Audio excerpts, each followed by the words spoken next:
दोस्तों, इस दुनिया में कुछ ऐसे लोग भी हैं जो 24 घंटे में 16 बार सनराइज और सनसेट को देखते हैं। और आपके उंगलियां या गर्दन चटखाने पे आवाज क्यों आती है, और किसी भी कंट्री में गेम्स या एप्स को बैन क्यों किया जाता है। अगर आप नहीं जानते तो प्लीज इस वीडियो को आखिर तक जरूर देखिएगा, जिसमें मैं आपके साथ इसी तरह के और बहुत सारे साइंटिफिक रैंडम फैक्ट्स के बारे में बात करूंगा। मेरा नाम है मोहसिन, आप देख रहे हैं फैक्ट 23। तो चलिए शुरू करते हैं। Fact number 10। दोस्तों, ये बहुत ही इंटरेस्टिंग फैक्ट है। जैसा कि आपको पता है कि किसी भी मूवी की जो पॉपुलैरिटी होती है उसकी IMDb से तय की जाती है। IMDb यानी इंटरनेट मूवी डेटाबेस, और इस दुनिया की सबसे हाई रैंक्ड मूवी जो है द गॉडफादर है, जिसे मारियो पुजो ने लिखा था। इससे पहले उन्होंने कभी भी किसी स्क्रीन प्ले को नहीं लिखा था, और उन्होंने पहली बार में ही इतना अच्छा स्क्रीन प्ले लिखा और उसे उतनी ही शानदार तरीके से डायरेक्ट किया गया, जिसके चलते वो मूवी सुपर डुपर हिट हुई और उन्हें 2 ऑस्कर भी मिले। जिसके बाद उन्होंने सोचा कि मुझे कोई किताब खरीद लेनी चाहिए जिसमें लिखा हो कि स्क्रीन प्ले को कैसे लिखा और बनाया जाता है,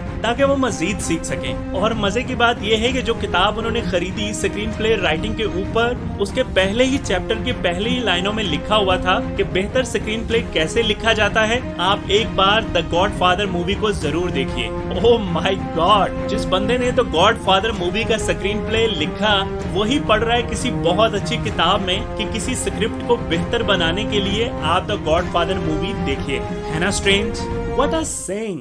फैक्ट नंबर 9। जॉर्जिया में रहने वाली एक टीचर जिसका नाम डॉनलन एंड्रयूज है, उन्होंने एक ट्रैवल इंश्योरेंस पॉलिसी खरीदी $4000 में, लेकिन उस कंपनी ने उन्हें अगले ही दिन $10 लाख का इनाम दिया। अब सोचने की बात यह है, क्या उस कंपनी की कोई पॉलिसी थी कि जैसे ही आप उसकी कोई इंश्योरेंस खरीदेंगे तो आपको $10 लाख का इनाम दिया जाएगा? जी नहीं।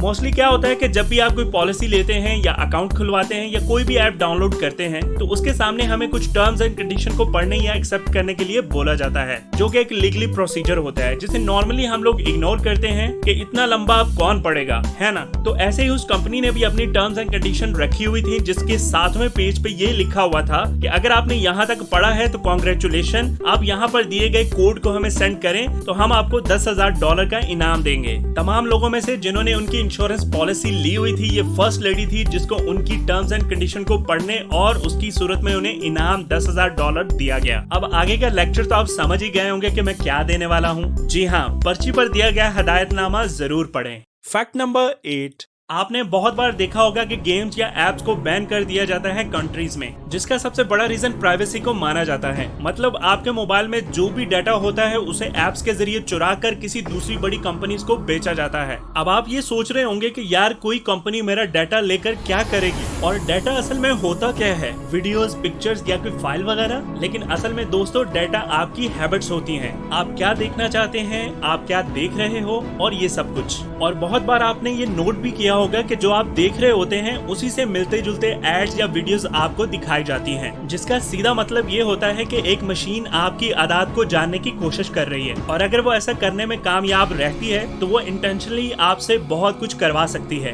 बहुत सारी एप्स हैं जो ट्रांसपेरेंट होती हैं, जैसा कि यूट्यूब, इंस्टाग्राम और फेसबुक वगैरह, पर कुछ ऐसी एप्स भी होती हैं जो बिना बताए डाटा चुराती हैं और दूसरी कंपनीज को बेचती हैं। इसलिए गवर्नमेंट उनको बैन कर देती है अपने लोगों के तहफ्फुज के लिए। अब तो आपको समझ आ ही गया होगा कि इन एप्स को क्यों बैन किया जाता है किसी भी मुल्क में। Fact number 7। साल 1789 में फारस के एक हुक्मरान जिनका नाम आगा मोहम्मद खान था, एक बार क्या हुआ कि उनकी अपने 2 नौकरों से बहस हो गई, और उस बहसबाजी के दौरान वो 2 नौकर उनसे बदतमीजी पर उतर आए और ऊंची आवाज में बात करने लगे, जिसे बादशाह आगा मोहम्मद खान को गुस्सा आया और उन्होंने उन दोनों नौकरों को मारने का हुक्म दिया। लेकिन अगले ही दिन कोई इस्लामी हॉलीडे था, जिस वजह से उनको मारने के दिन को उससे अगले दिन कर दिया गया, जिससे उन दोनों नौकरों को मौका मिल गया और वो रात के अंधेरे में बादशाह के कमरे में गए और उन्हें मार दिया और फरार हो गए। ये बहुत बड़ा सबक है अगर देखा जाए तो, और यही मेन रीजन है कि कंपनीज ने जब भी अपने किसी एम्प्लॉय को फायर करना होता है तो उसे बोलकर नहीं बल्कि सीधा ही फायर कर देती हैं, क्योंकि अगर वो ऐसा करेंगी तो एम्प्लॉय उस कंपनी को बैक फायर करेगा और उसके सिस्टम को हैक करने की कोशिश करेगा। इसलिए कंपनीज अपने एम्प्लॉय को एक सरप्राइज कॉल देती हैं और उसे फायर कर देती हैं ताकि किसी बड़े नुकसान से बचा जा सके।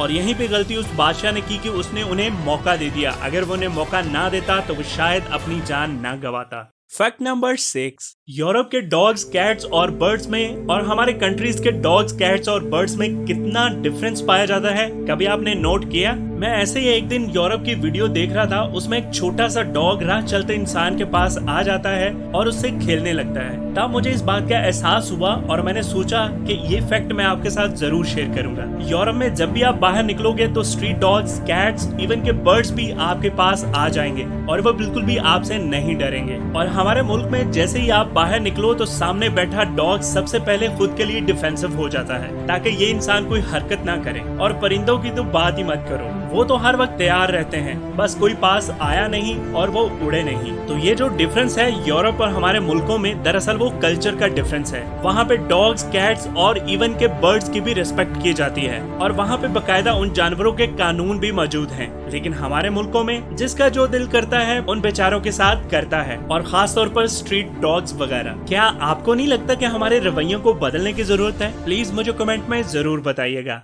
फैक्ट नंबर 5, हम में से बहुत सारे ऐसे लोग हैं जिनको आदत होती है अपने हाथों को चटखाने की। वो तकरीबन हर वक्त अपने हाथों को चटखाते रहते हैं। और वहीं बहुत सारे ऐसे लोग ये कहते भी सुनाई देते हैं कि ऐसा करने से हमारी बॉन्ड्स वीक होती हैं और उनके डैमेज होने का खतरा भी मौजूद होता है। सोचने की बात यह है कि क्या वाकई में ऐसा होता है?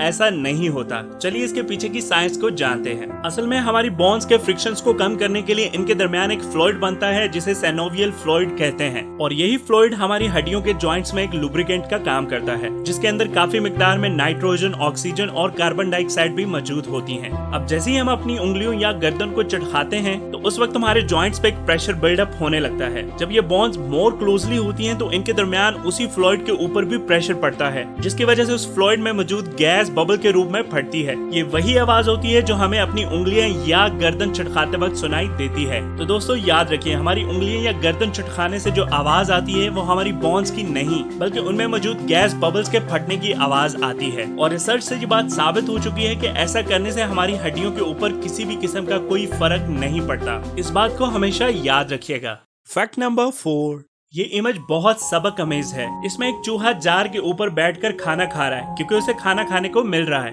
और वो खाना खाता ही रहता है बिना सोचे कि वो उसमें फंस रहा है, और इसके बाद उसके पास कोई ऑप्शन नहीं बचता सिवाय कैद होने के। वैसे देखें तो ऐसा ही हमारी जिंदगियों में भी चल रहा है। वो इस तरह कि जैसे ही हम लोग अपनी बनाई की बाउंड्रीज में चले जाते हैं, अपने कंफर्ट जोन में चले जाते हैं क्योंकि हमें खाने के लिए अच्छी सैलरी मिल रही होती है, और ऐसे ही हम मजे से उसे सर्व करने लगते हैं, जिसका नुकसान हमें ये उठाना पड़ता है कि हमारे अंदर जो पोटेंशियल, क्रिएटिविटी और आइडियाज जो होते हैं वो आना बंद हो जाते हैं और हम उसी खूबसूरत जेल में बेसुध कैद होकर पड़े रहते हैं। क्या आपने कभी गौर किया है कि एक गरीब इंसान अमीर बन जाता है मोस्टली, पर एक इंसान जिसको अच्छी सैलरी मिल रही होती है वो कभी भी अमीर नहीं बन पाता? पता है ऐसा क्यों होता है? क्योंकि वो अपने इर्द गिर्द कंफर्ट जोन बना लेता है और उसी में खुश रहता है और कुछ मोटिवेशनल करने की उसमें चाह नहीं रहती। सो इसलिए दोस्तों, आप भी अपनी कंफर्ट जोन को छोड़िए, कुछ क्रिएटिव कीजिए, कुछ मोटिवेशनल कीजिए, ताकि वो लोगों के लिए भी मसले राह हो। और आगे के अल्फाज तो आप समझ ही गए होंगे क्योंकि मेरी वीडियोस को देखने वाले लोग बहुत इंटेलिजेंट हैं।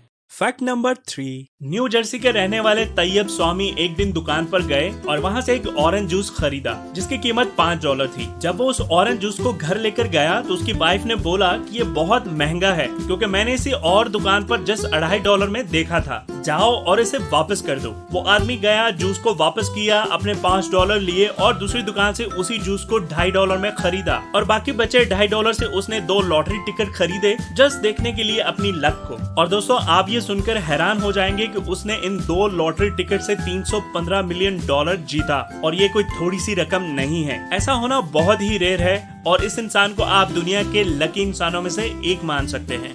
वाओ।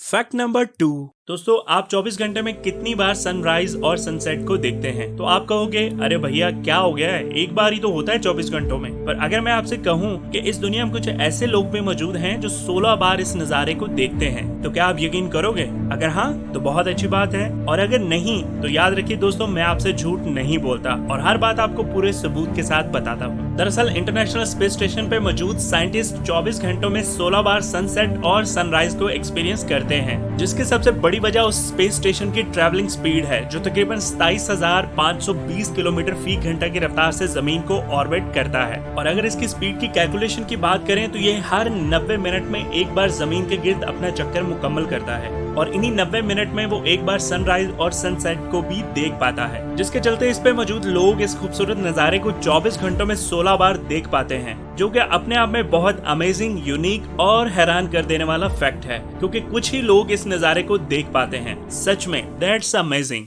अगला फैक्ट बताने से पहले अगर आपने मेरे चैनल को सब्सक्राइब नहीं किया तो प्लीज इसको सब्सक्राइब कर दीजिए और बेल आइकॉन भी प्रेस कर दीजिए, जिससे ये होगा कि आपको हर आने वाली वीडियो का नोटिफिकेशन सबसे पहले मिलेगा। Thank you.